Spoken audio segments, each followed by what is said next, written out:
Olá, senhores! Bom dia, boa tarde, boa noite! Hoje não é aula, hoje é perguntas e respostas. Vamos fechar a aula do terceiro ano do ensino médio, beleza? Tivemos aula de taxonomia, tivemos aula de árvores filogenéticas e agora vamos ter uma série de perguntinhas onde o senhor saberá, a senhora saberá, eu sei a matéria, eu domino o conteúdo ou não. Se não entendeu ainda, vá para os outros vídeos e assista infinitamente, quantas vezes você quiser. Beleza? Beleza? Preparados? Prontos? Bora! Primeira pergunta. Eu tenho na imagem uma árvore filogenética. O senhor e a senhora lembram, né?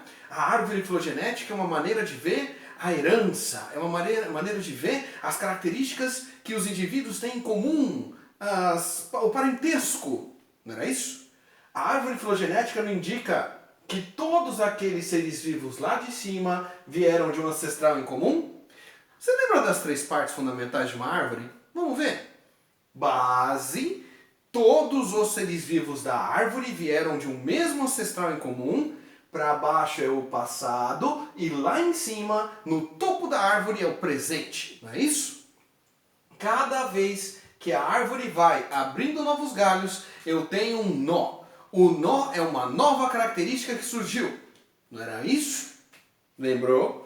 Base, nós e o topo. Aquele topo são todos os seres vivos que existem vivos no presente. Beleza? Porque eu não estou olhando para o futuro, estou olhando para o presente, para o agora, para o hoje. Certo?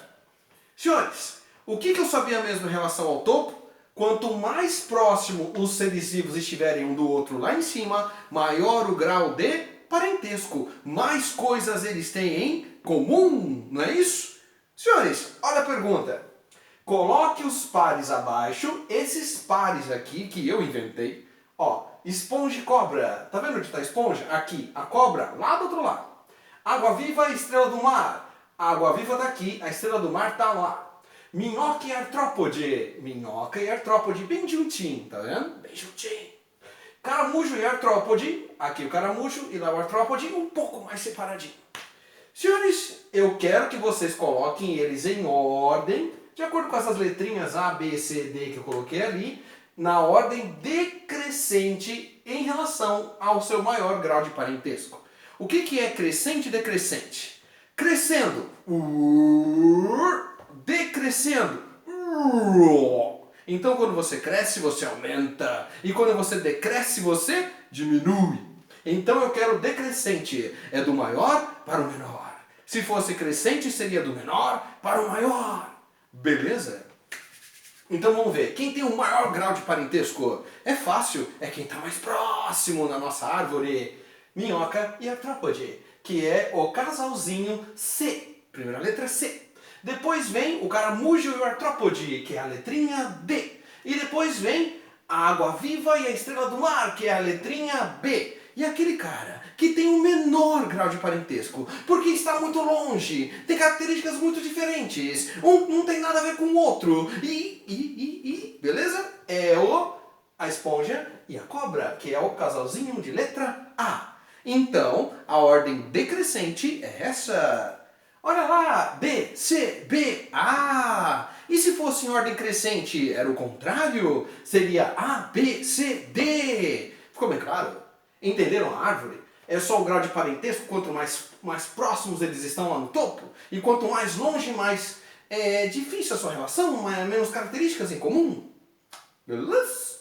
Encerramos? Não entendeu? Volta na aula, estuda mais e volta e tenta fazer de novo.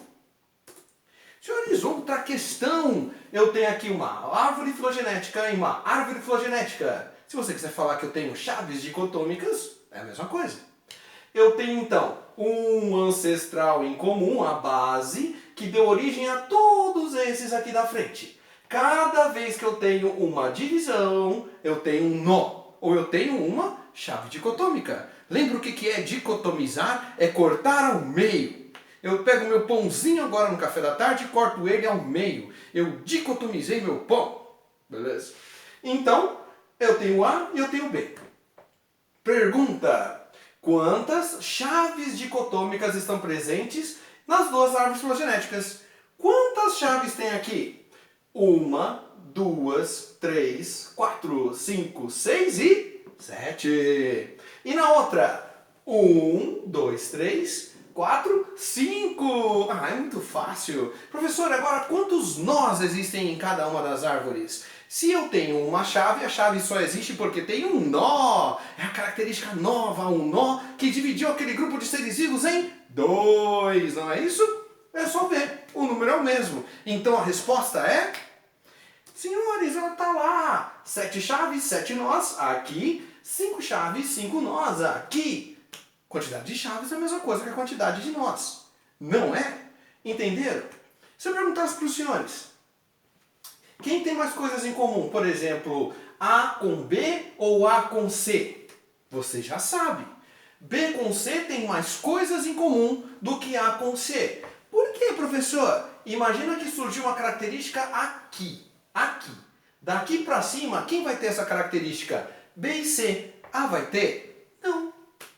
Entendeu? Lembra que de baixo, ó, tem que ver que tem que imaginar uma linha aqui, uma linha cronológica. Embaixo é o passado, em cima é o presente, né? Se surgir uma característica aqui, todos daqui para cima vão ter. Lembrou disso? É a definição de árvore. Se entendeu? Se acertou? Parabéns. Se errou? Paciência, estuda mais. Vai assistir as aulas que eu já dei. Eu não vou pagar, elas vão ficar lá. Beleza?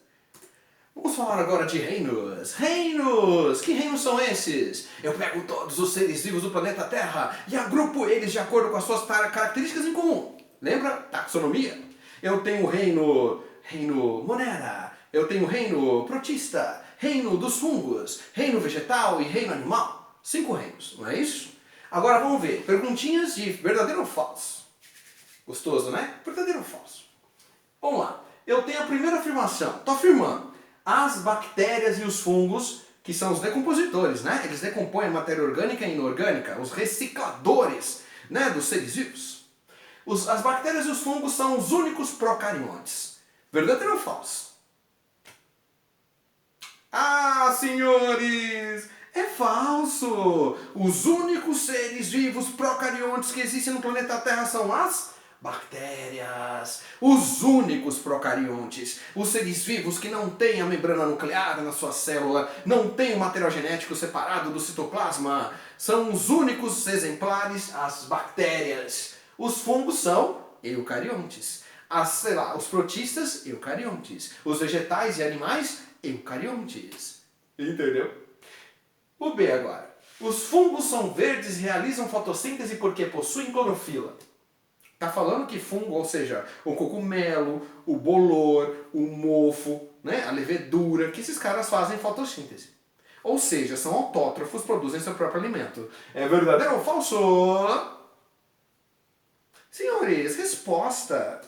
É falso, porque fungo é heterótrofo. O cogumelo é heterótrofo. O shimeji é heterótrofo, o champignon é heterótrofo. A micose é heterótrofa, a caspa é heterótrofa. Eles vão se alimentar de matéria orgânica. Tanto é que eles são decompositores lá em cima. Eles decompõem a matéria orgânica, eles comem aquela matéria orgânica e transformam em inorgânica. Beleza. Ah, mas eu tenho um fungo que é verde. Beleza, mas não é porque tem clorofila. Clorofila tem na alga, que é protista, e tem nas árvores, nas plantas, que são vegetais. Eles são autótrofos. Eles fazem fotossíntese. Eles absorvem a luz com a clorofila, por isso são verdes. Só estou falando da cor verde, tem outras, né? Beleza? Então é falso também. Estamos entendendo? Estamos acompanhando? Aguenta mais um pouquinho? Mais um. Mais pergunta de verdadeiro ou falso. Vamos lá. As algas, falei delas agora. As algas que produzem a maioria do oxigênio da atmosfera são um tipo de vegetal autótrofo. Senhores, verdadeiro ou falso? Tic-tac, tic-tac, tic-tac, tic. Senhores, eu sei, a resposta é falso também. As algas, elas são realmente a produtora da maior quantidade de oxigênio na atmosfera. As algas do oceano, que não são plantas, são protistas. As algas unicelulares do reino protista são elas que estão no oceano, que recebem a luz do sol e produzem o quê? A fotossíntese, liberando aquela grande quantidade de oxigênio na atmosfera. Ah, mas as árvores não produzem oxigênio. Produzem. Fazem fotossíntese também.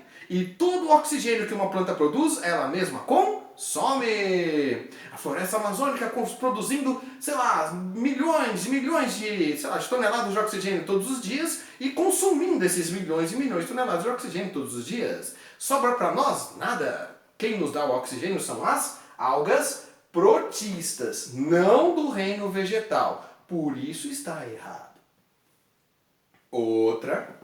A diferença entre um organismo procarionte e um organismo eucarionte é em relação ao que eles comem. Verdadeiro ou falso? Senhores, é falso também. Olha lá, o que é procarionte? É o ser vivo que tem o seu núcleo não desenvolvido. Ele tem um núcleo, no caso, que vai ser não verdadeiro. É um núcleo que não é organizado. É um núcleo que não tem membrana nuclear separando o seu material genético do citoplasma. Enquanto que o eucarionte, ó, ele tem um núcleo verdadeiro. Núcleo verdadeiro. Não tem nada a ver com comida, senhores. A divisão em relação à fonte de alimento é quando os seres vivos são autótrofos ou heterótrofos. Autótrofo é aquele ser vivo que produz seu próprio alimento. Fotossíntese é um exemplo, né? As plantas e as algas. Produzindo seu próprio alimento não precisam se alimentar de ninguém. Lembrando que até a planta carnívora ela faz fotossíntese porque ela é uma planta e ela retira do animalzinho sais minerais, nutrientes que ela não tira do solo. E senhores, eu tenho o eucarionte, que é um núcleo verdadeiro. Ele tem membrana nuclear e ele vai separar o material genético, DNA e RNA, do seu citoplasma. Beleza? E é isso. Ficamos por aqui. Quem entendeu, parabéns, daqui a pouco vem aula nova, vida nova e vamos seguir em frente. Quem não entendeu, volta atrás, assiste as aulas de novo e tenta acompanhar. E vamos embora, que o tempo não para.